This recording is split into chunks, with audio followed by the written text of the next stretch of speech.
got this. Welcome to Insights. I'm Eric. Thanks for stopping by again. Today we're going to talk about Bitcoin. It's been a while since we've had any sort of discussion with it, and it's because it's come down from its triple alignment. The daily turned down, the weekly turned down, and the only thing that's remaining up is the monthly. The monthly's been up for 13 months and has produced 116% return.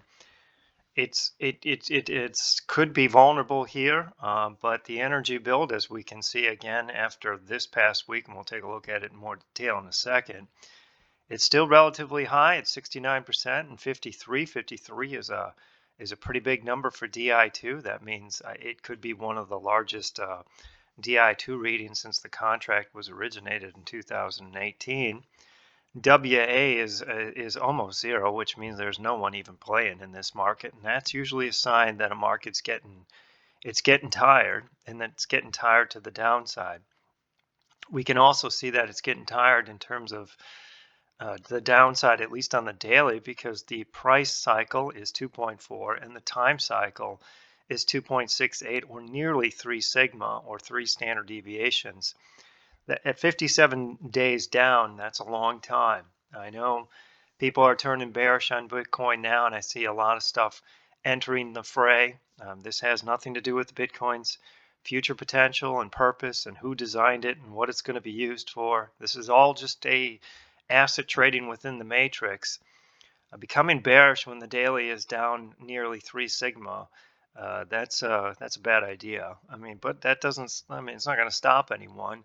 But anyone who's watching this video, any subscriber, knows to watch these cycles. It knows that these are big numbers, so now's not the time to become bearish. Considering where the energy build you're starting to, you can't assume anything, but you're looking for something else, and that's what it tells us. So let's take a look at the daily sticks, and we can see the daily sticks are here. We have fallen. We're still within the resistance zones and the support zones. So technically, we're in an air pocket still. We could go all the way down to this lower level, which is about 13 and a half-ish, 13.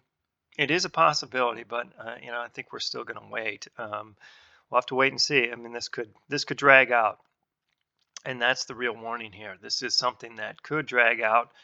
It could send DI extremely high and DI2 well above 60. So we'll have to just be patient. When you're stuck between two zones like this, and you can go through this exercise yourself to visually see them better, it is dangerous to buy in the middle of that zone. Usually once one zone breaks down, the other zone is tested. It is still a possibility, and we have to look at how the probabilities would fall out, and we're going to take a look at that in a second in the seasonalities as well. But we can see we're still stuck in that air pocket. But the energy build is growing. There's no one playing here, which is a warning. It's not time to be jumping on the bears bandwagon. I know there's a lot of people doing that, but it's, again, just because a lot of people's doing it is doing or talking, having that conversation doesn't mean it's right. As we break down DI a little bit, you can see what's taken place, and it is a warning if you are bearish about how the setup is playing out.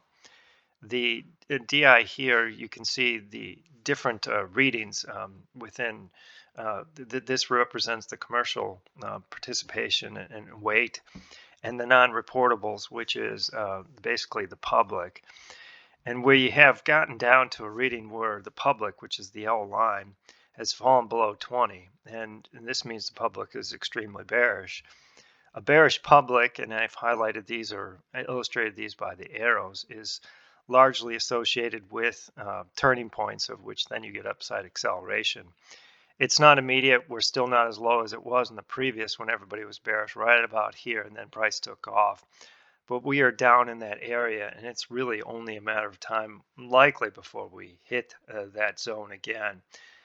And if we hit that zone, or we're in the zone already, but if we hit the low and we push out here, standing with the public and being bearish and saying bearish things about any asset, doesn't matter if you're talking about Bitcoin or if you're talking about coffee or anything else, it's usually a bad idea. The public is terrible market timers. I know the public thinks they're well in tune with Bitcoin, but it's usually the exact opposite. And I can prove that by looking at the setups. I mean, the green arrow here shows roughly the height of their bullishness, and you can see when they were super bullish, the price peeled off and rolled over.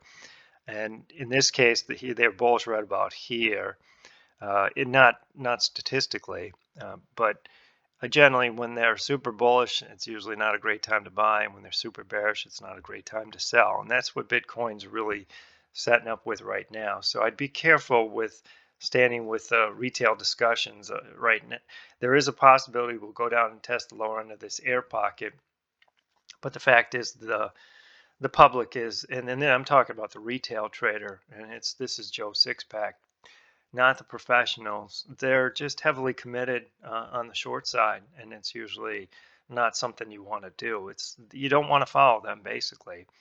If we look in terms of some of the seasonalities before I close this out, we can see that as we hit July here, this is truly the only weak time period that Bitcoin really sees, and it's classically, I mean, it's weak, but weak in terms of big black numbers normally throughout the entire year. This one, you could call it almost zero, but July is not a great month, and it's living up to its reputation. But we are going to enter a period of exceptional strength coming forward. So this large energy build that we see here, knowing when the calendar flips towards August, this is time to look for a transition from down to up. Again, this has nothing to do with the fundamentals and where Bitcoin's going to be 5 or 10 years from now. I'm not super enthusiastic about where the setup lies fundamentally in terms of how Bitcoin's going to be used and how the Bitcoin is going to be exploited. But in terms of a trading asset, we should be looking for a transition. Again, you have to play it by the numbers. You have to wait for the reset. It is possible the monthly will go down before it goes back up. For it to flip the primary trend or the monthly trend, if it goes down, to flip it back up is going to require an enormous energy build.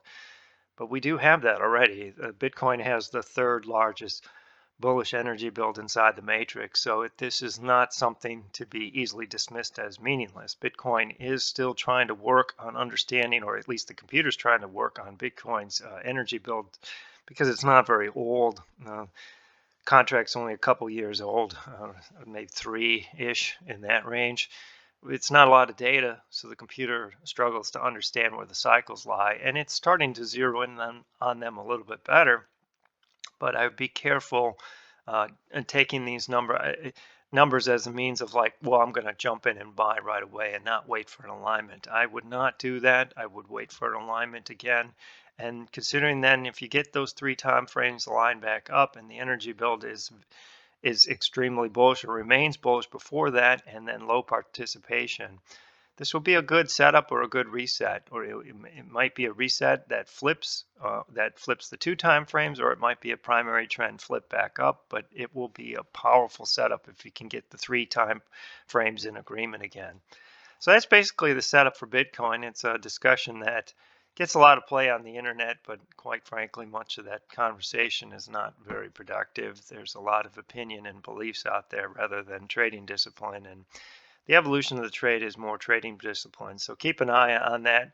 If you need more help within the evolution of the trade, I would click this link and study them. Any questions, you can probably get them answered by clicking these help links all over the place inside the matrix. But I suspect that most people are using the matrix more frequently, are learning faster, and probably using those links to help better understand things that are inside the matrix. But really, Bitcoin's pretty self-explanatory. It's going to either stay up or it's going to flip back up, and we're going to need a triple alignment again. To do that, the bigger the energy build is, the better. And we already have a pretty big one. So this looks like a fairly decent setup that just needs a trigger. If you have any questions about what we talked about and anything about Bitcoin, let me know. If not, keep an eye on this for the coming weeks. Possibly I might have to be patient through the end of July, but August should probably help Bitcoin turn the corner. So thanks for watching. We'll talk to you guys later.